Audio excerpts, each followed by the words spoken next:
긴 하루의 끝이에요. 마침내 꼭 필요했던 잠을 자려고 침대로 기어 들어가죠. 꿀잠을 자요. 그러다 놀라서 잠에서 깨어나요. 낯선 사람이 여러분의 얼굴을 쳐다보는 것을 제일 먼저 보게 되죠. 여러분의 어깨에 팔을 얹고 있어요. 자신이 침대 속에 있지 않고 심지어 집에도 있지 않다는 걸 알아차리게 돼요. 어떻게 반응하시겠어요? 저였다면 잠옷을 똑바로 하고 죄송한데 머스타드 좀 있나요? 라고 물어볼 거예요.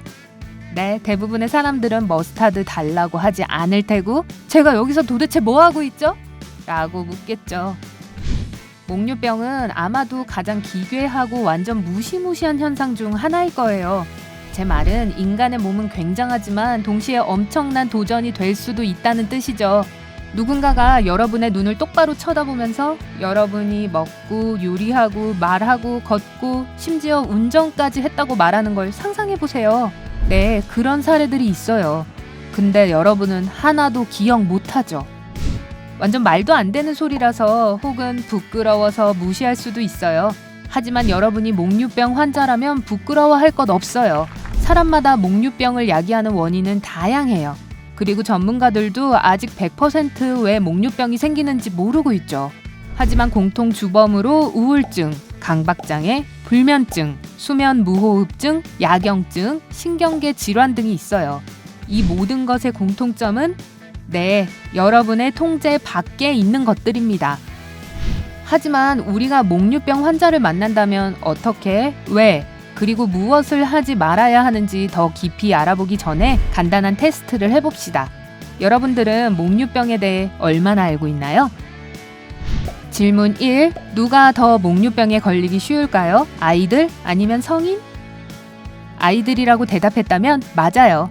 어릴 때 목류병이 있던 대부분의 사람들이 18살쯤에는 증세가 없어졌어요. 2. 남성과 여성 중에는요? 미안해요. 꽤 어려운 질문이죠? 하지만 둘 중 어느 쪽으로 추측하셨더라도 엄밀히 따지면 여러분이 맞아요. 아이들 사이에서는 여자애들에게 더 흔하고요. 성인에게선 남성의 수가 약간 더 많아요. 3. 진실 혹은 거짓. 목류병은 유전이다. 그래서 걸어 다니는지도... 네, 결정적인 대답은 없을지 모르겠지만 연구는 이 상태에 대해 유전적인 무언가가 있다는 것을 보여주는데요. 성인이 되어서도 목류병을 앓는 사람들의 경우 대부분 친척들도 목류병이 있어요. 게다가 쌍둥이는 다른 쌍둥이가 목류병에 걸리면 자신도 목류병에 걸릴 확률이 5배나 됩니다. 4. 목류병을 가리키는 과학적인 용어는 무엇인가요? A. 기면증, B. 수면보행증, somnambulism, C. 목류병, noctambulism, D. 국교 폐지 조례 반대론. B나 C를 골랐다면 맞췄네요. 두 용어 모두 라틴어에서 유래했어요.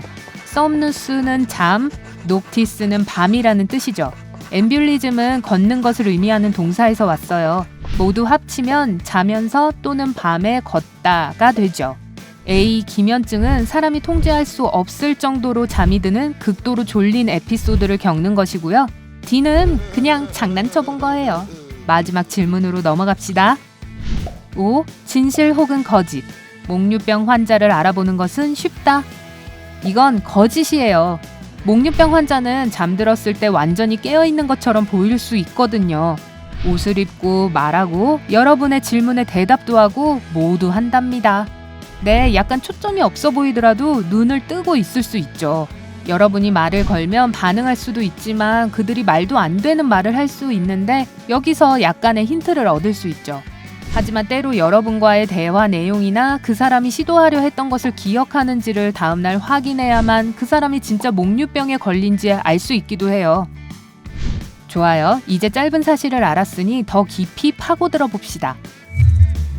생각해보면 이건 정말 이해하기 힘들죠. 완전히 잠들어 있지만 마치 깨어있는 것처럼 보이는 이상하고 설명할 수 없는 생태에 있는 거죠. 그렇다면 목류병 환자의 몸에서는 어떤 일이 벌어지고 있을까요? 만약 그들이 그저 꿈을 꾸고 있는 거라고 추측하고 있다면 다시 생각해봐야 할 거예요. 목류병 환자들은 아직 REM, 즉 사람들이 꿈을 꿀 때 도달하는 깊은 잠의 단계인 급속 안구 운동 상태에 이르지 못했기 때문에 보통은 꿈을 꾸고 있는 게 아니죠. 잠을 제대로 자는 것도 아니고 깨어있는 것도 아닌 중간 수면 상태에 있는 거예요. 결정을 내리는 부분은 졸고 있는 반면 뇌의 활동 영역은 깨어있을 수 있어요. 마치 누군가가 뇌 속에 자동 조종 장치를 켜놓은 것과 같죠. 사실 뇌는 계속되는 의식적 마음의 개입 없이도 일을 할 수 있어요. 여러분이 한 줄로 이어진 계단을 오를 때 의식적으로 그래, 오른쪽 다리 올려서 밟고 이제 왼쪽 다리를 조금 더 높이 해서 밟고 라고 생각하진 않잖아요. 스스로에게 눈 깜빡거리라고 하나요? 침 삼키는 거는요? 숨 쉬는 건요? 아니죠. 뇌가 스스로 하는 것들이죠. 의식이 잠들어 있을 때 뇌는 몸의 근육을 움직이고 이 사람을 부엌으로 데려가서 냉장고를 열게 하고 달걀, 프라이팬, 우유를 집다가 그건 오렌지 주스인데? 빵! 지금 파격적인 맛이 나는 스크램블 에그를 만들었죠. 하지만 그게 무서운 거죠. 뇌는 언제든 가스를 켤 수 있었단 말이에요. 멈춰서 내가 가스불을 잠궜나? 라고 물어볼 의식도 없다면 이 상태가 얼마나 위험한 건지 상상할 수 있겠죠? 좋은 일은 요리가 끝나면 대부분의 우리들은 자동으로 불을 끄지만 그래도 이제 100만 불짜리 질문이에요. 목류병 환자를 깨워야 할까요? 바로 대답하자면 아니요. 꼭 그럴 필요가 없다면 말이죠. 이 말은 전에도 들어보셨을 겁니다. 절대 목류병 환자를 깨우지 마. 쇼크로 심장마비가 올 수도 있으니까. 하지만 이건 과장된 말이에요. 봐요. 목류병 환자는 침대 속으로 파고들어 이불 덮은 사람들과 다를 바가 없어요. 그냥 걸어 다닐 뿐이죠. 물론 그들을 놀라게 할 수 있지만 큰 소음에 의해 깨어난 사람 그 이상의 육체적 고통은 받지 않을 겁니다.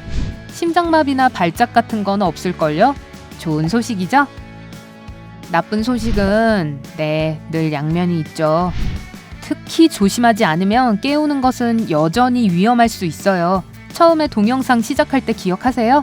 여러분이 낯선 곳에서 깨어나니 누군가가 여러분을 흔드는 것을요. 무슨 생각이 바로 드나요? 나 위험에 빠졌어. 무서워. 혼란스러워. 나 자신을 보호해야겠어. 그건 의식적인 생각이 아니라 완전히 동물적인 본능인 거죠.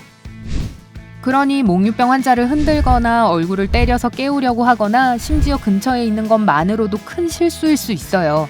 여러분이 친한 친구나 친척이어도 목류병 환자는 여러분을 덮쳐 때릴 수 있어요. 기억하세요. 그들은 지금 제정신이 아니에요. 생존 모드에 있죠.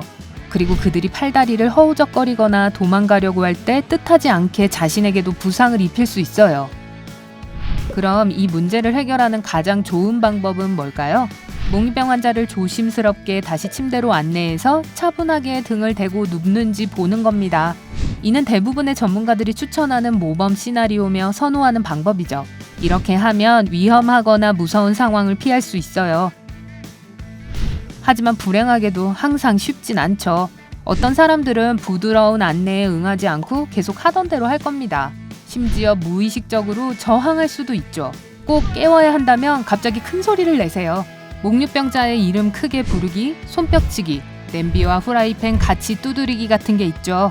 아시겠죠? 목류병 환자가 여러분을 공격하거나 달려들 수 없게 안전거리를 유지하고 있는지를 확인하세요.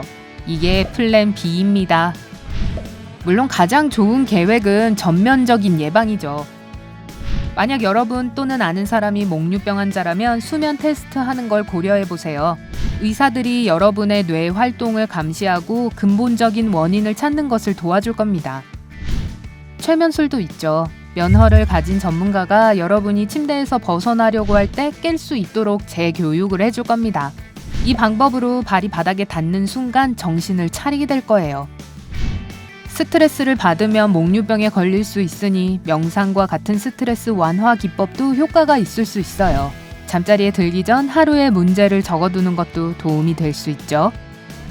다음 날에 대해 걱정되는 것이 있다면 그것도 적어두세요. 걱정스러운 생각을 적는 것은 머릿속에서 그것들을 빼내서 평화롭게 쉴 수 있도록 하는 좋은 방법입니다. 밤에 몇 시에 침대에서 일어나는지 알아보세요. 이때 수면 테스트가 유용할 거예요. 그때가 오기 30분 전에 알람을 설정해 놓거나 룸메이트, 부모님, 배우자에게 그 시간에 깨워달라고 하세요. 계속 목류병이 지속되면 자신을 안전하게 할 조치를 취하세요. 창문과 문을 모두 잠그세요. 같이 사는 사람이 있다면 잠에서 깨어났을 때를 대비해서 조심스럽게 다시 침대로 안내해달라고 부탁하세요. 부딪힐 수 있는 곳에 안전 물품을 놔두면 그 물건에 부딪혔을 때 여러분이나 다른 사람들을 깨울 수 있어요. 마지막으로 집을 나서려고 하면 울리는 경보 시스템을 설정할 수 있어요. 경험으로 보아 목류병 환자를 대할 때 여러분의 안전과 타인의 안전을 명심하세요. 어쨌든 목류병 환자가 어디로 갈지 모르니까요. 부엌에서 스크램블 에그를 젓고 있을지 아님 동네 동물원 악어 울타리 안에 있을지 모르잖아요. 거기 조심하세요. 여러분은 어떤가요? 목류병이 있거나 심지어 자면서 혼잣말하는 사람을 알고 있나요? 여러분의 의견도 댓글에 남겨주세요. 오늘 새롭게 알게 된 것이 있다면 영상에 좋아요를 누르고 친구와도 공유해주세요. 잠깐, 아직 눈 잠깐 붙였을 때 산행 가시면 안 돼요. 절대로요. 여러분이 확인하셔야 할 2000개 이상의 멋진 영상이 기다리고 있습니다. 왼쪽, 오른쪽 중 하나를 클릭하고 즐겁게 감상하기만 하시면 돼요. 밝은 면과 함께 하세요.